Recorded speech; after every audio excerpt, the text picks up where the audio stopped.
Thank you, Jeff, and welcome everyone, and particularly those people who will watch this later in cyberspace. Welcome to you as well. Now today, I like to walk and talk. Today is the third Sunday of Advent, and we're getting ready to celebrate the birth of Jesus. The lectionary tells us that the Advent season is one where the church recalls its hope and expectation of the coming of Christ, past, present, and future. What a joyous message. And I found it very helpful to think, what are we doing in these 4 weeks? What is this season about? And now you'll notice the colour of the season is purple. So I hunted around for my purple jacket. Purple has a long history of association with kings and queens and wisdom. It was a very expensive colour to produce. And so it has become the colour of Christ the King, and it is the colour of this season as we move from the green of ordinary time through into the purple of Christmas, so that we can rejoice in the coming of royalty, of the Christ and the God that was going to come and save us. So today I had a choice of readings, as we always get, and they were magnificent readings, and I was really glad that Robin did the prayer that she did today, because it was one of the readings from Isaiah that talks about even the mountains calling out with joy. And that's what I love about a lot of the Psalms and a lot of Isaiah, that they talk about the physical reaction of the earth to Jesus and the coming of God. But those readings didn't really speak out to me today. The one that did wasn't especially Christmassy, but it had a verse that jumped out at me, grabbed a hold of me, and it wouldn't let me go. And so I was thinking, what is it about this reading, and why is it included in the third Sunday of Advent? We're getting pretty close to the birth of Christ here. It didn't look Christmassy to me. So what we've got this time is we have John the Baptist, who is a very well-known man. He was a preacher, he was a prophet. People would travel into the desert to hear him speak. And he was in prison, and he was coming to the end of his life and the end of his ministry. And Jesus wasn't doing quite what John expected him to do. So God bless John. He's really confused. So he sends a messenger out to Jesus to say, are you the person I was prophesying about? Or should I expect someone else to come later? Now that's a whole sermon in itself. And so John the Baptist sends his disciples out to Jesus. Now this is still relatively early in Jesus' ministry. And Jesus hears John's disciples, gives them a reassuring message, sends them back to John, but then starts to talk to the crowd about John. And he tells the crowd that John is God's own messenger, that there is no one born on earth that has done as well as John, who has served God as well as John. He lifts John up in front of the people. But then comes this very curious and intriguing verse afterwards, which is the one that quite grabbed me, which was that whoever is the least in the kingdom of heaven is greater than John.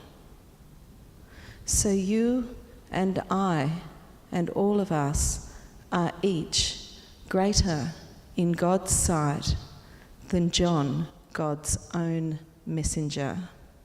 How amazing is that? I felt that John might have got a little bit of a raw deal in that as well. So I was a little bit confused. So I did what I always do, you know by now. I Googled it and I read about it. And what I discovered, and this sat really well with me, is when Jesus was saying that, he wasn't putting down John. He was raising up John in front of the people and telling them exactly how special John was. But then giving these people a great gift, all of us a great gift, that great as John was, and he is undoubtedly great, that we in the kingdom of heaven are greater.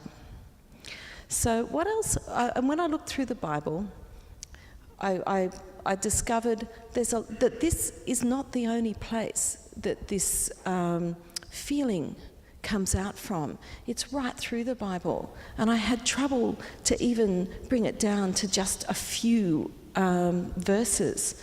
But some of the other ones that talk about our specialness to God are elsewhere in Matthew. Not a single sparrow can fall to the ground without your Father knowing it, and the very hairs on your head are numbered. So don't be afraid. You are more valuable to God than a flock of swallows. In Romans, we are given the question, since he did not spare even his own son, but gave him up for all, won't he also give you everything else?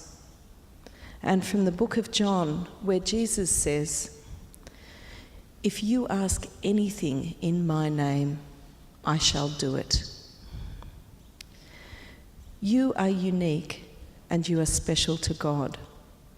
And I encourage you to hold that close to your heart. You are unique and you are special to God just as you are. He sees every part of you, even the parts that we'd all prefer to hide. But he loves you just as you are. I struggled for a long time with who I was. I talked too loud, probably too much. I was a bit enthusiastic.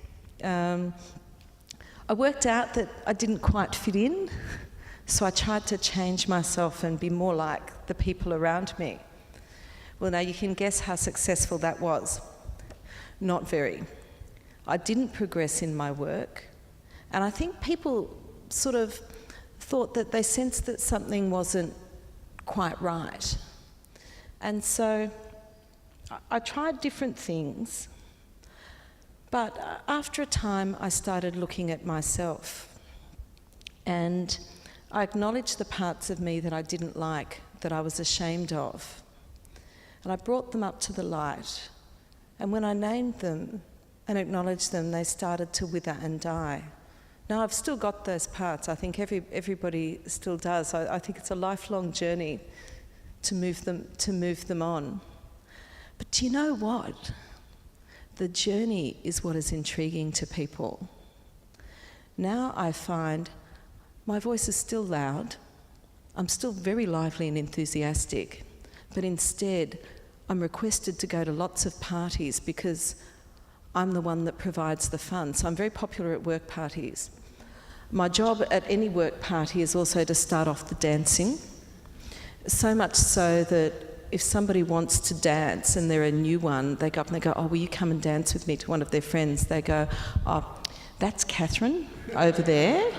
Now you go and ask her, she will dance with you. She's well known. And so at every party I get to meet lots of people as I start off the dancing, frankly whether I want to or not, but that's a job of mine now.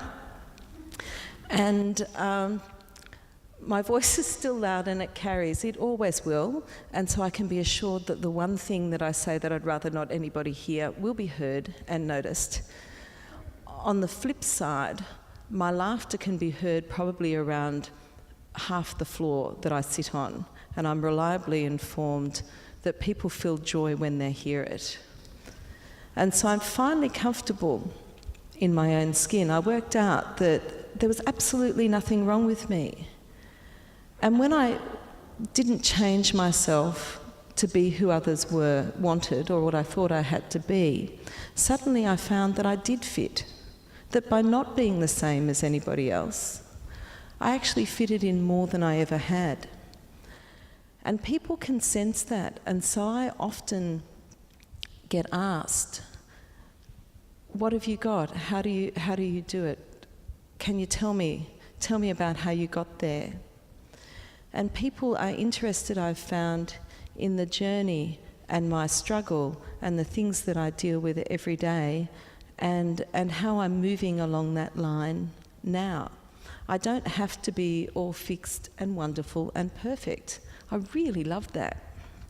So, what do we do with the knowledge that we are each unique and special to God. I think we should glory in it. We should wallow in it. And we should bring it in and hold it tight and really acknowledge it deep inside ourselves. It's a marvellous, marvellous thing. Well, once we've done that, what do we do next? You see, this is where it starts to get a bit Christmassy. In one of my earlier sermons, I think my first sermon, I talked about an idea that I was just starting to develop that was making more and more sense to me. We pray the Lord's Prayer and we say, "Thy kingdom come, thy will be done on earth as it is in heaven." And I had this idea. We were all standing on the shoulders each generation of the one before.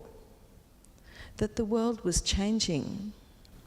That maybe, just maybe, we, each of us, are changing the world to become closer to the world envisaged in God's kingdom, rather than just sitting around here since the birth of Jesus, waiting for God to bring his kingdom to a broken world. And this gives me a lot of hope. So what do you do with your unique and specialness? You can be the change that you want to see in the world. We often say, I think somebody should fix that. And I think it's now coming to a stage in the world and where people say, and I believe this to be true, why cannot that someone be me? So Christmas is a time of hope for the future. We make New Year's resolutions. I've given up because I never keep them. It's a time of newness. And so what I encourage you to do is to start looking at yourself, acknowledging those parts of that self that you don't like all that much. Give them a name. Shine some light on them. It's okay. God already knows they're there. And then to look out, to take your unique and specialness and show it to the world. We also need to remember that Christmas in Australia, it's known as a very big family time. This is not the same all over the world, but in Australia it's a family time. And that can be very difficult for people who are away from their family or who don't have a connection with their family anymore, who have lost family members. Christmas is a time that is very hard for them. And we need to remember that and take that into our hearts too. The world needs kindness now, more than ever. So what do you do at this time? You let your light shine.